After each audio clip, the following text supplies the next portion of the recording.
Peace. So yeah, I've been thinking about family a lot. I wanted to talk about something real quick because I run into this a lot. People talk about being pro-black, all these different things. They love the community. They want to see the betterment of the race and all these different things. However, this doesn't match up with a lot of things that are done. And I think we look at a lot of contradictions when we think about people being pro-black and things like, we'll look at contradictions like, for instance, if you say you're going out and you're married to a white woman or something like that, people will say that's a contradiction. How could you marry a white person and you're saying that you're pro-black, you know? So, but I don't think we look at this contradiction, because as far as I'm seeing, I see a lot of activity in things that people are saying and doing in the community that suggests they're not pro-family. Like, a lot of people mindset is not even oriented towards family. Like, there's a few things out here people say, like, we're in a day and time where people brag about the fact that they can easily cut somebody off. Oh, ain't nothing, I'll cut her off. Oh, I'll cut them off quick. You know, that's nothing. But that's not necessarily a good thing, because we need to be together. If you're saying you're pro-black, pro-love, yeah, we could be pro-love, but the thing is, when you have an entire community, let's say we go with this global kind of thing that you're implying, right? We have an entire community of people, specific people, that are way behind in relation to everyone else, you know, and no one wants to work with those groups of people. So I at least take that upon myself to say, hey, let's improve each other. And that's my mindset, that's my thinking. But back to what I'm saying, you got people that they're saying they want to be pro-black, but nobody wants to stick together. Nobody's valuing sticking together. They brag about being alone, but if you're saying you want to build the community, you're gonna have children that are gonna have to succeed the things that you say you want to build. So if you're building, who is gonna take over when you're done building? You need to have children to be able to do that. And the best way to do this is coming out of marriages. The best way to do this is in intact, tightly knit households that build wealth. But a lot of people don't consider this. I wanted to talk about a couple things I see, like with men, with black men. Like a lot of black men that I talk to, they don't even think about families a lot of times. You know, they're not even really considering that. You know, it's just kind of going along to get along, kind of living by just whatever. It's no longer in the focal point of someone's mind, like, okay, I want to build the right family. I mean, trust me, there are plenty of men that are like this, but it's not in the focal point of their mind, like, okay, this is my goals. I want to get this type of family and do this. Now, I'll say, as a black man, I can understand, because you know, you got child support, you got alimony, you got a lot of things. It's very risky with the way the government is set up, getting married or even having the children. I've had to pay a lot of money in child support. I was at a point where I was paying $1,031 a month and working full time, and I had my daughter as a result of child support. So it's very risky. But still, you know, you should be trying to figure out and navigate some kind of way. One big thing I hear a lot, you got women. A lot of time I see sisters, right? They'll be 30 or something bragging about how they don't have kids. How are you happy about the fact that you don't have any kids, and you went through like all of these years and you're bragging that you don't have kids? How is that something to brag about? I don't understand that. How are you happy? You're happy that you're not married and you don't have children. And then you know what kills me the most? You got women that are smart, women that are brilliant, intelligent. They're you know, doing you know, very complex jobs. They're doing a lot of different things. Women, you know, great earth for a man to plant a seed in, but they're happy about the fact that they don't have any kids. What sense does that make? How can you say you're pro-black and you could contribute the most to blackness by having children? Okay? You know what I mean? You got men that don't want to, and then you got women who are happy about the fact, they're happy that they don't have children, and they're, oh yeah, I'm 32, I ain't got no kids. Like, that's not something to be happy about. That's unfortunate, because we could benefit from you, specifically having kids. You know, and oh, this is another contradiction too that I hear. So you get one, you know, the biggest issue in our community, a lot of people, black folks think the worst thing, the biggest thing, and the biggest issue facing us is interracial dating, right? So you'll have somebody, they'll say, especially we'll say women, we'll just say focus on women, certain women right now. They'll say, oh, how could you want to date interracially? Okay, you can't date interracially. If you're black, you should want to get with someone that looks like you so you can have black children, etc., right? And then you'll hear this same person turn around and say, oh, shit, I don't want no kids.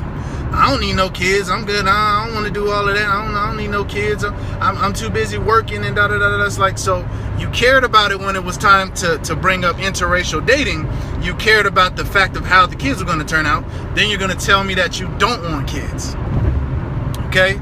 So, you know, it's just some contradictions. And my thing is, I just think if you're saying that you're pro-black, you're pro-community, you should be focusing on how to have kids and have family. Because I'm gonna be honest with you, you know, I'm 29, black.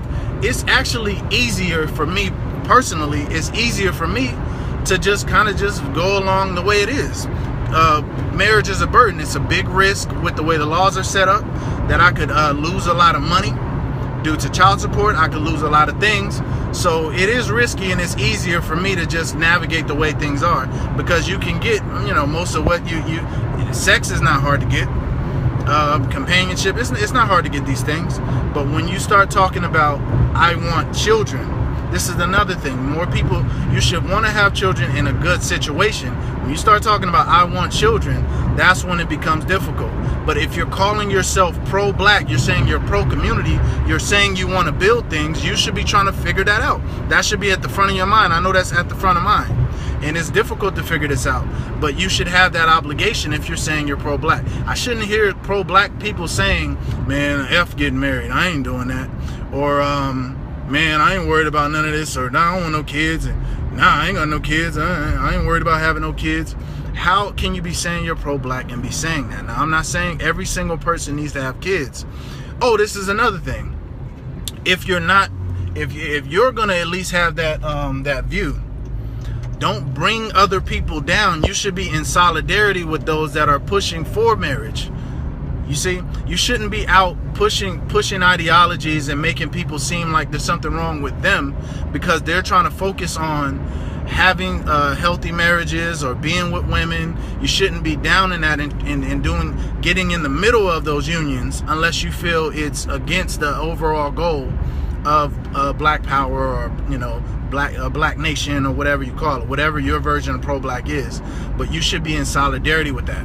I was talking with someone, and she was talking about how she's polyamorous, and you know, polyamory could take many different forms. You might have 5 different people engaged in sexual relationships with one another simultaneously. This could be the way that they live. There's nothing wrong with polyamory. Polyamory it's a alternative lifestyle. It's just like homosexuality, for instance. But if you're in homosexuality, if you're into polyamory, or you're into anything like that, you should not be focusing on pushing your lifestyle to everybody as a general population. Like, you shouldn't be saying, well, we need to be pushing homosexuality to these kids. We need to be pushing polyamory to these kids, because that is not beneficial and conducive to black growth. It's not. It has nothing to do with that. You shouldn't be focused on that. You should be focusing on getting behind what is the best way we can get a black man and a black woman together to make black children that can help the nation grow. So even if you're not going to be the one getting involved and doing the family thing, if you're for the community, you know, keep that kind of stuff, your alternative lifestyle that you want to choose, keep it to yourself and support what works to the better good of all of us. But many of us don't think this way, you know, because a lot of people are out for self now. And I guess that's really the big recurring theme, even though I haven't brought it up. A lot of us are just out for self, you know. And if you're going to take that lifestyle change, that step, that goal, and say that, hey, I'm for the community, you have to look at things not just for what is the best for you. Let me see what Aaron said. He said, interesting, I feel you on this. People choose not to plant the seed to fight ignorance. Having a family is hard, but should we give up planting the seed of surviving our culture? I can dig it. Yeah, I mean, you know, it's tough. It's tough, but You know what I mean? Otherwise, if you're saying you want to have a better community, you have to take that on. Otherwise, what are we doing? He said we still have to figure out how to collectively define what a family is. I mean, in Minahati, that is the main point. That's exactly the point that I'm making. And my thing is, I'm constantly doing my best to figure that out. Because people telling me, if you're coming to me and I'm saying, man, it's difficult for me to find a wife in 2016, and you giving me that same old formula, I can't listen to that, because obviously that doesn't work. All you got to do is look at the results of what's going on right now. Obviously that is not working. So we have to get together. But see, I'm glad you said that, because if we're going to talk about collectively coming together to find out what is going to be the structure for family, people have to have the will to want a family to even have that discussion. Because if this is not burning in your mind and something you're constantly thinking about, how pro-black are you really? How pro-black are you really? Has there even been, that will to try to figure that out? Especially if you're single, especially if you're a woman of a good childbearing age, a man, you got your stuff together, and you feel like you can be a beneficial contributor. You could raise a healthy child, because like Amos Wilson told us, that's the best gift. What is the best gift that a married couple can give to a village, or really anyone? The best gift you can give is a healthy child. A healthy child that's been loved, that can contribute, that can give back. Because there's no capital with anybody that studied anything about business, organized leadership, or anything. Or any corporation, you could work for anything. What is the most important capital that you have? You can have $1 million machine around you, but the most important capital is always human capital. So for you to have children is the most important thing that you do in your community. There's nothing more important. But the thing is, that is a big investment, and it could go wrong, because the thing that could harm you the most could be the children. Children can harm you. People, they could turn out to be murderers. They could go around stealing from you. They could be robbing you. So, it's just something important to think about. And I just think we need to talk about that. And people shouldn't be so happy to say, oh yeah, girl, I'm 31 and I'm 33 and I still ain't got no kids. Like, why are you happy about that? That doesn't make sense to me. Or dudes talking about, dude, you're like 34 and you're still talking about how you're running through women. I'm just like, okay, whatever, do what you do, right? But just don't tell me you're pro-black. That's all I'm saying. Don't say I care about the community. Don't say nothing. Just stay out of it. Stay out of it, because what you're doing is not conducive to a good community. He said, can you be pro-black and not pro-African? Separate topic, but considering the African family structure. So, you know what, man? I've been listening to a lot of different people, and I've come to the conclusion there's a lot of people that do love black people, and they don't necessarily come through a African conscious awakening like a lot of us do. They're not even dealing like there's Christians that are pro-black. But if they study their history, they may see it in a different way. If they study history from a more African perspective, I'm not saying they no longer be a Christian, but they see it differently. But regardless of whether you would call yourself pro-African, or you'll be one of those guys who say, erroneously, that I'm not an African, my roots are here in America, you still should be taking into account all forms of history. You have to look at Africa as you look at anything else. You should be looking at ancient Chinese history. You should be looking at the ancient history of Rome. You should be looking at all these different things and studying relationships, studying the just the dynamic between males and females when we talk about constructing what we're doing, because we live in a totally different time right now. This is a totally different time. It's 2016. The birth control pill exists. So there was a time where women had to be careful about sleeping around because we didn't have the level of contraceptive that we have now. So you go around and you're sleeping around and you pop up with a child, with a guy that's identifying, because you got a child by someone, it's showing what you've been doing. You know what I mean? And it's just something you have to be careful about. But now you got pills, you have abortions, and on top of all of that, you have a culture where people are not, you know, there's not necessarily any shame. I mean, they got all these euphemisms out here now, slut shaming. I mean, that's ridiculous, but I mean, they got slut shaming. They got things you could say, instead of saying you're a hoe, you could say I'm sex positive. You know, I mean, you know, so you're living in a totally different world, a totally different society right now. And that's going to take you studying all different things. So if you are a black person especially, and you don't want to take into consideration the original family structure that you came from prior to you coming here, you know, I think that's foolish. That's foolish, and you're making a mistake. We have to consider all of these things, you know, because there's a lot of things like we look at our freedom and people say, yeah, we got this freedom, we were enslaved and now we broke free, we get to move about and go wherever we want to go without being told, hey, you can't be here, where's your papers, whatever, right? But that's just one facet of your reality. You know, a lot of us have never thought about freedom on every other different facet of reality. Have you ever got freedom from the way you eat? Have you considered, look, I didn't eat like this before. I eat the way I eat now as a result of my oppression and the situation, the slavery where I was. And I've never reconsidered all the things and what I was doing before, and I've never revolutionized that. I've never revolutionized the way that my family structure is set up. A lot of people have just never thought of that. Like, have you ever thought of that? You had a family structure before you got here.